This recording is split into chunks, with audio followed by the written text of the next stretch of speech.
മറ്റൊരു പ്രേക്ഷകൻ ശ്രീ ഉണ്ണികൃഷ്ണനാണ് ചടയമംഗലത്ത് നിന്നും. ശ്രീ ഉണ്ണികൃഷ്ണൻ, താങ്കൾക്ക് എന്ത് തോന്നുന്നു ഈ വെള്ളാപ്പള്ളി നടേശനെ പോലെ ഒരാളുടെ സമുദായ നേതാവിന്റെ പിന്തുണ സാധാരണഗതിയിൽ ഏത് പാർട്ടിക്കും മുന്നണിക്കും നേട്ടമാവേണ്ടതാണ്? അത് നേട്ടമാവുകയാണോ? ഇപ്പോൾ ഇടതുമുന്നണിക്ക് അതൊരു ബാധ്യതയാവുകയാണോ? സാധാരണ രീതിയിൽ പറഞ്ഞു കഴിഞ്ഞാൽ സാറും ഞാനും ഒക്കെ ജനിക്കുന്നതിന് മുമ്പ് തന്നെ കമ്മ്യൂണിസ്റ്റ് പാർട്ടി എന്ന് പറയുന്ന ഒരു പ്രസ്ഥാനത്തിന്റെ ബലം എന്ന് പറയുന്നത് എസ്.എൻ. ട്രസ്റ്റിന്റെ ഒരു ബലം തന്നെയായിരുന്നു. അന്ന് കമ്മ്യൂണിസ്റ്റ് പാർട്ടി രൂപീകരിച്ച സമയത്ത് എസ്.എൻ.ഡി.പി എന്ന് പറയുന്ന സമുദായത്തിന്റെ ഏകദേശം 90% ആൾക്കാരും അതിന് പിന്തുണ പ്രഖ്യാപിച്ച് അതിന്റെ ആദർശം ഉൾക്കൊണ്ടുകൊണ്ട് അതിനെ സന്തോഷത്തോടെ വരവേറ്റ ആൾക്കാരാണ്.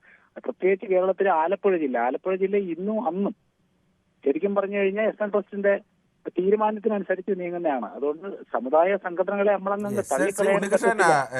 ആലപ്പുഴ ജില്ലയൊന്നും അങ്ങനെ ഒരു SNDP-യുടെ നേതാക്കൾ ആരെങ്കിലും പറഞ്ഞതുകൊണ്ട് അവിടെ ഏതെങ്കിലും ഒരു മുന്നണിക്ക് ജയിക്കാനോ തോൽക്കാനോ കഴിഞ്ഞിട്ടില്ല. എന്ന് മാത്രമല്ല, വെള്ളാപ്പള്ളി നടേശൻ തോൽപ്പിക്കണം എന്ന് പരസ്യമായി പറഞ്ഞ സ്ഥാനാർത്ഥികൾ 3 പേരും ജയിച്ച ചരിത്രമടക്കം ആലപ്പുഴയിലുണ്ട്. അതൊക്കെ ഉണ്ടാവും സാറേ, അതൊക്കെ ഏറ്റക്കുറച്ചിലുകൾ ഉണ്ടാവും. ഞാൻ ഒരു പൊതുവായിട്ട് ഇത് പറഞ്ഞതേ ഉള്ളൂ. അല്ല, പൊതുവായി താങ്കൾ പറഞ്ഞ ഒരു കാര്യം ശരിയാണ്. SNDP പ്രദാനം ചെയ്യുന്ന സമുദായത്തിൽപ്പെടുന്ന ആളുകളെ CPM എന്ന് പറയുന്ന സംഘടനയുടെ നട്ടെല്ലാണ്, അല്ലെങ്കിൽ ബഹുഭൂരിപക്ഷം പേരും ആ സംഘടനയിൽ നിൽക്കുന്നു എന്നൊക്കെ, അതൊക്കെ സാമൂഹ്യ യാഥാർത്ഥ്യമാണ്. പക്ഷെ അത് SN ട്രസ്റ്റുമായിട്ടോ അല്ലെങ്കിൽ ഏതെങ്കിലും തരത്തിൽ വെള്ളാപ്പള്ളി നടേശനുമായിട്ടോ ഒന്നും ഏതെങ്കിലും തരത്തിൽ ബന്ധമില്ല.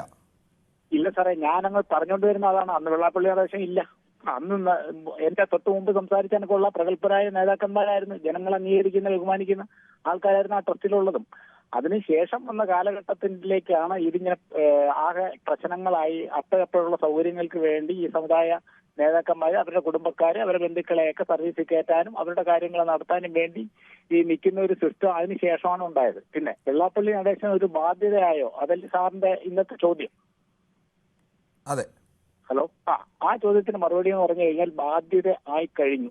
ശരിക്കും പറഞ്ഞു കഴിഞ്ഞാൽ കമ്മ്യൂണിസ്റ്റ് പാർട്ടിക്ക് ഒരു വലിയ മുറിവാണ് അദ്ദേഹം ഏൽപ്പിച്ചിരിക്കുന്നത്. ആദ്യ സമയത്ത് ഈ മുറിവേൽപ്പിച്ച സമയത്ത് ഒരു പോറൽ മാത്രമേ ഉള്ളായിരുന്നു. ശരിക്കും പറഞ്ഞു കഴിഞ്ഞാൽ പിണറായി വിജയൻ എന്ന് പറയുന്ന കമ്മ്യൂണിസ്റ്റ് പാർട്ടിയുടെ ഡോക്ടർ അതിനെ ചികിത്സിച്ചില്ല. അന്നേ ചികിത്സിച്ചിരുന്നെങ്കിൽ അതങ്ങ് ഉണങ്ങിയനെ. പക്ഷെ ആ മുറിവിൽ വീണ്ടും വീണ്ടും കുത്തി അതിപ്പോ ഒരുവിധം ക്യാൻസറായി മാറിയിരിക്കുകയാണ്. അതുകൊണ്ട് തന്നെ വരും കാലങ്ങളിലെ രാഷ്ട്രീയ സ്ഥിതി കേരളത്തിൽ നോക്കുകയാണെങ്കിൽ അതിന്റെ ഗുണം കൈപ്പറ്റിക്ക് കിട്ടുമെന്നല്ല ഞാൻ പറഞ്ഞുകൊണ്ടുവരുന്നത്.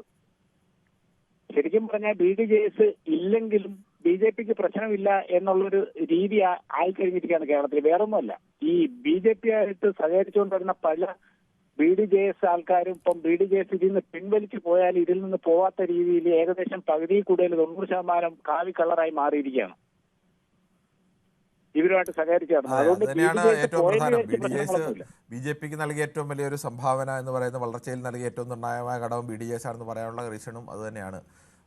അത് തീർച്ചയാണ്.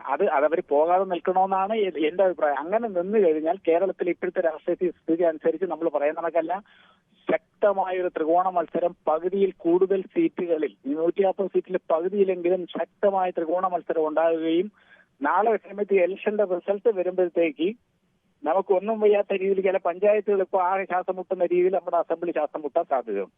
ശരി, എന്താ അത്ര വലിയ ത്രികോണ മത്സരത്തിനുള്ള ചാൻസ് ഒന്നും കേരളത്തിൽ നിലവിൽ എന്തായാലും ഈ തെരഞ്ഞെടുപ്പിൽ ഇല്ല എന്ന് നമുക്ക് ഉറപ്പിച്ചു പറയാം. ഭാവിയിലെ എത്ര മാറിയാലും ഈ വരാൻ 4 മാസത്തിനുള്ളിൽ നടക്കേണ്ട തെരഞ്ഞെടുപ്പിൽ കേരളത്തിലെ 70-അധികം മണ്ഡലങ്ങളിൽ ത്രികോണ പോരാട്ടം നടക്കേണ്ടണമെങ്കിൽ കേരളത്തിൽ BJP, കേരളത്തിൽ NDA അത്ര വലിയൊരു ശക്തിയായി ഈ കഴിഞ്ഞ അടുത്ത 3 മാസത്തിനുള്ളിൽ അങ്ങനെയൊന്നും മാറുന്ന ഒരവസ്ഥ എന്തായാലും നിലവിൽ കേരള രാഷ്ട്രീയ സാഹചര്യത്തിലില്ല. കേരള രാഷ്ട്രീയം അങ്ങനെ 2 മാസം കൊണ്ട് കുത്തിയൊലിച്ചു മാറുന്ന അവസ്ഥയൊന്നും ഉണ്ടാവാനില്ല. അങ്ങനെയാണെങ്കിൽ അത് മഹാത്ഭുതം എന്നൊക്കെ പറയേണ്ടി വരും.